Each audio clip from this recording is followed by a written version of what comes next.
for today's video guys, so mag-change oil tayo guys. Kailangan na natin i-push yung ating pagiging mechanic guys. So wala akong tao guys, isa lang. Tapos maraming blessings na lalapit kaya para hindi masayang yung blessings natin. So, kailangan na nating maging alalay for today's video. Oh, watch and learn. Watch and learn pa. Kala mo marunong. So guys, tanggalin na natin ang ating yung ano nito, green flag nito guys. Ganito lang yung mag-change oil guys. Diba? Malambot na guys. Sabay. Pinitin natin ito kaluwa guys. Ganito lang mag-change oil.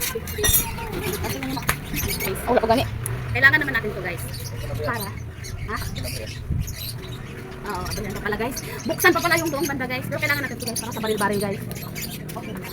Natin yung daanan ng langis na bago tayo mag-piswit guys ha. Huwag kayo guys. So, ayan guys, maghanap buhay.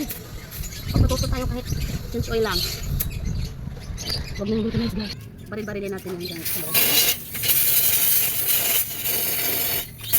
Dahil barako pa lang ating i-change oil, sa barako kailangan nyo ng sa kalahating litro na langis o ng may-ari, dalawang 1 liter para yung kalahati nito, ititira niya para susunod na change oil. Ito lang guys, ipipita natin kasi isasarado na natin yung binuksan natin kanina guys. Sisera yung biyot ko. Ayan na natin. Sarap. Nalak ko naman yun, no?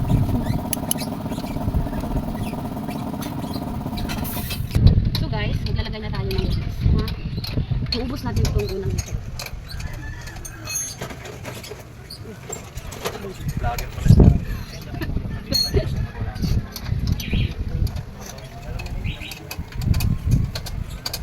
So guys, narinig nyo, vlogger daw ako.